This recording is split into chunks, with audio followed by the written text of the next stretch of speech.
الحمدللہ رب العالمین والصلاة والسلام علی سید الانبیاء والمرسلین اما بعد فاعوذ باللہ من الشیطان الرجیم بسم اللہ الرحمن الرحیم۔ امید ہے آپ تمام خیر و عافیت سے ہوں گے۔ اعمال میں، عملیات میں، روحانیات میں تاثیر پیدا کرنے والی اشیاء، امور اور اسی طرح وہ کام جن میں اللہ تبارک و تعالیٰ نے تاثیر رکھی ہے اس پر ہم گفتگو کر رہے ہیں۔ ہم نے پچھلی ویڈیوز میں توجہ پر گفتگو کی، اضطراب پہ گفتگو کی، اسی طرح اور بھی بہت سارے موضوعات ہم نے کور کیے۔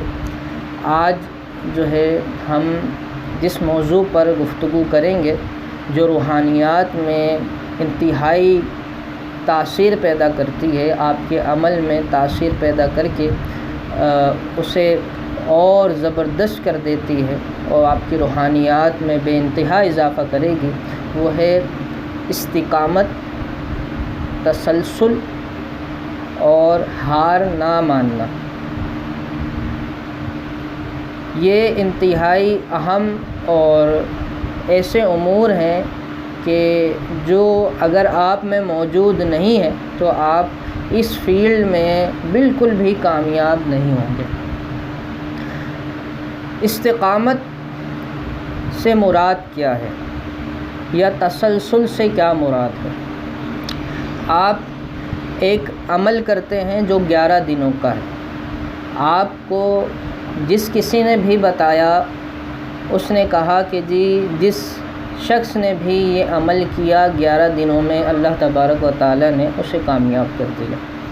اب آپ کا یہ ذہن بن گیا کہ جی 11 دنوں میں اس عمل نے مجھے میرا مقصد دلا دینا ہے، مجھے میرا مقصد 11 دنوں میں حاصل ہو جائے گا۔ اب آپ 11 دن کا سوچ کے جو ہے اس عمل کو شروع کر دیتے ہیں اور 11 دن مکمل ہو جاتے ہیں اور آپ کو کوئی بھی سبب بنتے ہوئے نظر نہیں آتا، تو آپ کیا کرتے ہیں کہ جی یہ عمل صحیح نہیں ہے، چھوڑیں اس کو، دوسرا عمل دیکھیں جو اس سے زیادہ طاقتور ہے۔ اسی طرح دوسری کوئی مثال لے لیں، کوئی نقش، کوئی تعویذ، آپ اس کی زکوٰۃ ادا کر رہے ہیں، آپ نے زکوٰۃ ادا کر دی، اب آپ نے وہ نقش لکھنا شروع کیا اور لوگوں کو دینا شروع کیا۔ کیا ہے جی 10 لوگوں کو آپ نے نقش دیا تو اس میں سے 5 واپس آ رہے ہیں کہ جی کام تو نہیں ہوا، تو آپ یہ سوچ رہے ہیں یار یہ نقش جو ہے یہ صحیح نہیں ہے، اس میں جو ہے کوئی خرابی ہے یا کوئی کمی ہے یا دینے والے نے بخل سے کام لیا ہے۔ دیکھیے ایسا بالکل بھی نہیں ہے۔ اگر آپ کے عمل میں تاثیر پیدا نہیں ہو رہی تو اس کا مقصد یہ نہیں ہے کہ اس عمل میں کوئی خامی ہے، کوئی کمی ہے یا دینے والے نے بخل سے کام لیا۔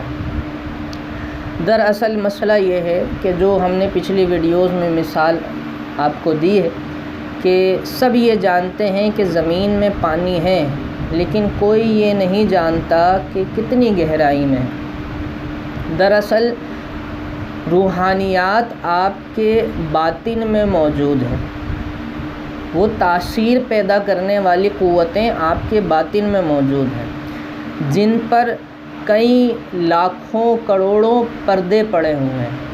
آپ کسی عمل کے ذریعے سے وہ پردے ہٹاتے ہیں۔ آپ جب کوئی عمل کرتے ہیں، زکوٰۃ دیتے ہیں، چلہ کرتے ہیں، مجاہدہ کرتے ہیں، آپ ان پردوں کو ہٹا کے ان روحانیات کی قوتوں کو جگاتے ہیں، ان قوتوں کو بیدار کرتے ہیں۔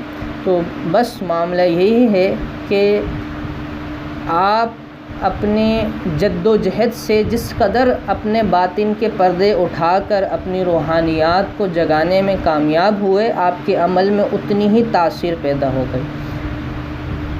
تو اگر آپ کو کسی عمل کے بعد تاثیر نظر نہیں آتی یا آپ یہ سمجھتے ہیں کہ کما حقہ اس عمل کی جو تاثیر تھی وہ مجھ پر ظاہر نہیں ہوئی، تو اسے کرتے رہیے، اسے جاری رکھیے، اسے اور زیادہ اخلاص، یقین اور توجہ سے کیجیے۔ انشاءاللہ آپ دیکھیں گے کہ آپ پر مسلسل کرنے کے بعد اس عمل کی روحانیات اتنی زیادہ کھل جائے گی کہ دوسروں پر اتنی زیادہ روحانیات نہیں کھلی ہوگی۔ اگر آپ اسے مسلسل کرتے رہیں اور یقین، توجہ اور اخلاص سے کرتے رہیں۔ تو امید ہے آپ کو یہ بات سمجھ آئی ہوگی کہ تسلسل، استقامت اور ہار نہ ماننا کس قدر ضروری ہے، کیونکہ یہ وہ قوتیں ہیں، وہ طاقتیں ہیں جو ہمیں نظر نہیں آتی، ہم دیکھ نہیں پاتے، لیکن ہم انہیں محسوس کر سکتے ہیں۔ تو آپ جب استقامت سے لگے رہیں گے تو آپ کو خود محسوس ہوگا کہ اللہ تبارک و تعالیٰ آپ کو نواز رہا ہے، کیونکہ وہ کسی کی محنت کو ضائع نہیں کرتا۔ السلام علیکم ورحمۃ اللہ وبرکاتہ۔